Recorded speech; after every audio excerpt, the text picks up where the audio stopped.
ജസ്ന തിരോധാന കേസിൽ അന്വേഷണം വഴിതെറ്റിക്കാൻ ശ്രമം നടക്കുന്നുവെന്ന് പിതാവ് ജെയിംസ് ജോസഫ്. തിരോധാനത്തിന് 2 ദിവസം മുൻപ് ജസ്നയെ ലോഡ്ജിൽ കണ്ടുവെന്ന മുണ്ടക്കയം സ്വദേശിനിയുടെ വെളിപ്പെടുത്തൽ ജെയിംസ് ജോസഫ് തള്ളി. ലോഡ്ജിലെ മുൻ ജീവനക്കാരിയുടെ വെളിപ്പെടുത്തൽ തന്നോടുള്ള വ്യക്തിവിരോധം തീർക്കാനാണെന്ന് ലോഡ്ജ് ഉടമയും പ്രതികരിച്ചു.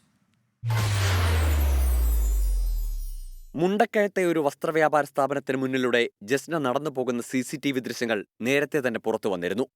കാണാതാകുന്നതിന് 2 ദിവസം മുമ്പ് സമീപത്തെ ലോഡ്ജിൽ ജസ്ന എത്തിയിരുന്നുവെന്നാണ് ലോഡ്ജിലെ മുൻ ജീവനക്കാരിയുടെ വാദം. ഒപ്പം ഒരു യുവാവും ഉണ്ടായിരുന്നുവെന്ന് മുണ്ടക്കയം സ്വദേശിയായ സ്ത്രീ.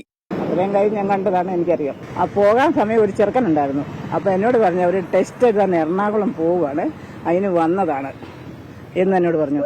ലോഡ്ജ് ഉടമയുടെ ഭീഷണിയെ തുടർന്നാണ് ഇക്കാര്യം ഇതുവരെ പുറത്തു പറയാതിരുന്നതെന്ന് മുണ്ടക്കയം സ്വദേശിനി. എന്നാൽ ഇവർ ജോലിയിൽ നിന്ന് പിരിച്ചുവിട്ടതിന്റെ വൈരാഗ്യം തീർക്കാൻ കള്ളക്കഥ മെനയുകയാണെന്ന് ലോഡ്ജ് ഉടമ ആരോപിച്ചു.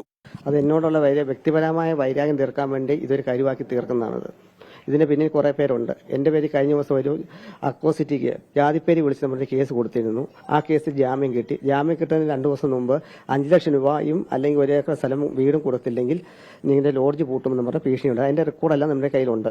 മുണ്ടക്കയം സ്വദേശിനിയുടെ വാദങ്ങൾ പൂർണ്ണമായി തള്ളുകയാണ് ജസ്നയുടെ പിതാവ് ജെയിംസ് ജോസഫ്. CBI അന്വേഷണം ശരിയായ ദിശയിലാണെന്നും ജെയിംസ് 24നോട് പറഞ്ഞു. CBI കൃത്യമായിട്ട് ഇപ്പോൾ അന്വേഷിക്കുന്നുണ്ട്. അവർ ഈ മേഖലയിൽ തന്നെയുണ്ട്. പക്ഷേ പുറത്ത് നമുക്ക് പറയാൻ പറ്റത്തില്ല. ഇപ്പോൾ അന്വേഷണത്തിൻ്റെ കാര്യമാണ്. നമ്മളൊരു വഴി അന്വേഷിച്ച് പോകുമ്പോഴത്തേനും വേറെ വഴിയിലേക്ക് ഇവർ കൊണ്ടുവരും. മുണ്ടക്കയം സ്വദേശിനിയെ അന്വേഷണ സംഘം ചോദ്യം ചെയ്തേക്കും. 24 കോട്ടയം.